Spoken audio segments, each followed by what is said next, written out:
आहे म्हणजे राष्ट्रवादी 11 जागांवरती आहे तर भाजप 38 जागांवरती आहे। त्यामुळे दुपटीपेक्षा हा सगळा फरक आहे। पिंपरी चिंचवडमध्ये खरं तर अजित पवारांनी चांगलं आव्हान निर्माण केलं होतं।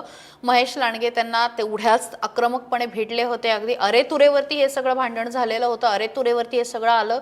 अजितदादांच्या मुलाला ओढण्यात आलं, त्यानंतर महेश लांडगेच्या भावाला ओढण्यात आलं। कार्तिक नाही तर ते आर्थिक भाऊ आहे अशा पद्धतीची टीका जी आहे ती सुद्धा समोर आली। मात्र आत्ताच्या घडीला पिंपरी चिंचवडमध्ये कुठेतरी कमळाकडे कल जाताना दिसून येतोय। लातूर मधली ब्रेकिंग न्यूज एक मी तुम्हाला सांगतो। लातूर महानगरपालिकेमध्ये पुन्हा काँग्रेसचा झेंडा फडकणार आहे। काँग्रेस तिथे चक्क 15 जागांवर काँग्रेस तिथे विजयी झालेला आहे आणि भाजप फक्त 6 जागांवर विजयी झालेला आहे।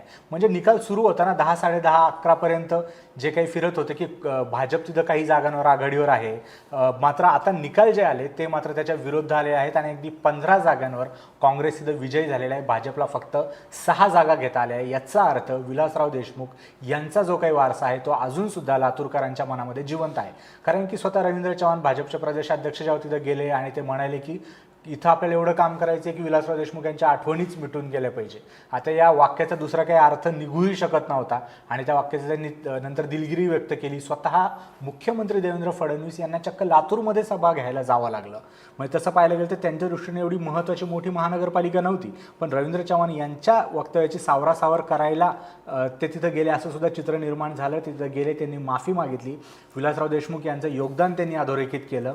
मात्र लातूरची जनता स्मार्ट निघली। लातूरच्या जनतेने विलासराव देशमुखांवर झालेली ही टीका खूपच मनावर घेतली आणि चक्क 15 जागांवर तिथं काँग्रेस विजयी झालेला आहे। लातूरमध्ये पुन्हा एकदा विलासराव देशमुख यांचा वारसा खरं तर आपण जिंकला असं सुद्धा म्हणू शकतो। भाजपला फक्त 6 जागा मिळाल्या आहेत आणि रवींद्र चव्हाण या मोमेंटला फारच दुःखी असतील असे मला वाटतं, कारण की फक्त एका वाक्याने गोष्टी फिरल्यात असं सुद्धा दिसतंय। त्याच्या आधी लातूरच्या तुम्ही बघायला तर फार व्हिडिओ आणि अशा न्यूज येत नव्हत्या, मात्र त्यानंतर लातूरमध्ये येणाऱ्या न्यूजचा जो काही वेग होता तो वाढलेला आहे। काय सांगशील आहे लातूरमध्ये नेमक्या गोष्टी कशा फिरल्या? नाही म्हणजे काय म्हणतात ते पायावर कुऱ्हाड मारून घेणं जे आहे तर तशा पद्धतीचं रवींद्र चव्हाण यांचं वक्तव्य झालं। त्यांना कदाचित तसं थेट बोलायचं नसेलही, पण त्यांना म्हणायचं होतं की काँग्रेसला आपण बाजूला सरूया, जे त्यांनी नंतर सांगितलं ते, पण ते तसं झालं नाही। आणि लातूरकरांच्या मनात ना आजही विलासराव देशमुखांबद्दल एक भावना आहे। त्यांच्यासाठी त्यांचा विकास कोणी केला, त्यांच्या गावाला पुढे कोणी आणलं, लोकांमध्ये प्रेम आहे त्या व्यक्तीबद्दल आणि अशा वेळी लोकांचं श्रद्धास्थान ते जे आहे तर तिथे तुम्ही हात घालणं हे फारसं योग्य नव्हतं। अशा पद्धतीने मी जसं मगाशी म्हटलं आपण जे बोललो की भावनिकतेवर आजही महाराष्ट्राचं राजकारण चालतं। ठाकरे बंधू एकत्र आले, लोकांच्या डोळ्यात पाणी आलं। एखादी राजकीय व्यक्ती जेव्हा एक्सपायर होते तेव्हा लोकांना रडू येतं। जेव्हा एनसीपी स्प्लिट झाली, राष्ट्रवादी काँग्रेस फुटली किंवा अजित पवार विरुद्ध सुप्रिया सुळे असे जेव्हा समोरासमोर आले तेव्हा राष्ट्रवादीचे अनेक कार्यकर्ते आपण रडताना बघितले होते। तसंच विलासराव देशमुख यांना समोर जाऊन जेव्हा भाजपचे प्रदेशाध्यक्ष बोलतात तेव्हा लोकांनी स्पष्टपणे येऊन सांगितलं हे चुकीचं आहे, हे चालणार नाही। लातूरला त्यांनी पुढे नेलेलं आहे आणि त्याचा नाही म्हटलं तर एक मोठा तोटा, मोठा फटका जो आहे तो भाजपला बसला।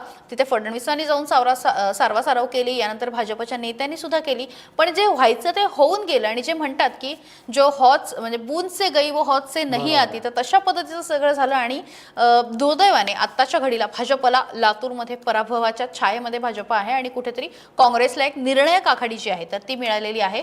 यानंतर महत्त्वाची बातमी आहे पुणेमधली आणि पुणे साइडमधनं भाजपसाठी गुड न्यूज आहे, ती म्हणजे प्रभाग क्रमांक 20 मध्ये आता पुण्यामध्ये 3 उमेदवार जे आहेत ते विजयी झालेले आहेत आणि भाजपसाठी गुड न्यूज आहे। पहिला विजय जो आहे तो पुण्यात आलेला आहे। भाजपचे राजेंद्र शिळीमकर, तन्वी दिवेकर आणि मानसी देशपांडे ह्या तिघांचा विजय झालाय। तर राष्ट्रवादी काँग्रेसचे गौरव घुले हे सुद्धा तिथे विजयी झालेले आहेत। भाजपचे महेंद्र गुंदेचा यांचा त्यांनी पराभव केलेला आहे। त्यामुळे प्रभाग क्रमांक 20 मध्ये 3 भाजप आणि 1 राष्ट्रवादी काँग्रेस अशा पद्धतीचा निकाल आता समोर आलेला आहे, स्पष्ट झालेला आहे।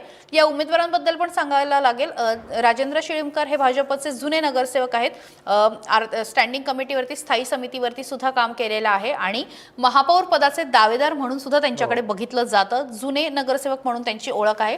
तन्वी दिवेकर पहिल्यांदा निवडून आलेली आहे, अगदी तरुणी आहे आणि भाजपचे जे पहिले किंवा एकूण महापालिकेमध्ये जे पहिले 5 उमेदवार असतील कमी वयातले त्यामध्ये तन्वीचा समावेश होतो। त्यानंतर मानसी देशपांडे यांच्याबद्दल सांगायला हवं, महापालिकेमध्ये यापूर्वी स्टँडिंग कमिटीवरती काम केलेलं आहे। जुन्या